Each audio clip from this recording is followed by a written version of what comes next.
آقایون توجه داشته باشید اسامی که اعلام میکنم واسه مصادرت در خصوص پروندهشون بعد از زمان هواپیمای دفتر معاونت زندان میاد.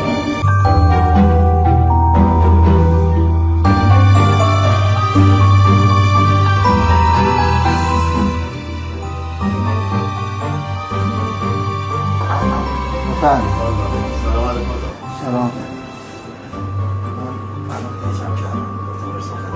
شما آقای؟ بله بفهم. قراره یه بنده خدایی ضمانت شما رو بکنه. یه آدم بسیار عالی، یکی از نزدیکانه.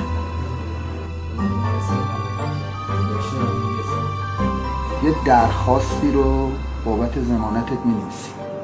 انشالله یه فرجی میشه شما از این بند سالانه دارم یا چیزی یه معامله داشتیم یه چک نوشتم کجا با من فقط یه بچه مریض دارم نوناورشون هم منم ایان دوستش زحمتم کشیدم تا اونجایی که تونستم هیچ براش کم نداشتم ولی چند تا بچه داری؟ من دختری نیستم.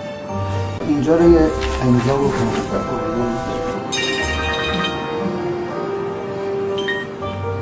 سلام علیکم و رحمت الله. حالتون چطوره؟ خوب هستین؟ نه این بنده خدا اینجا تشریف دارم. ایشون هم شما رو میشناسه. چی آخه؟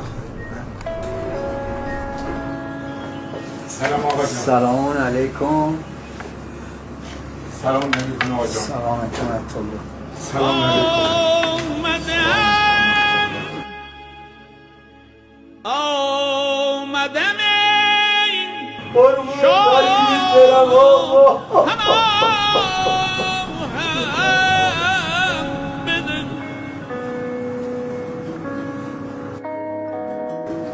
خبیر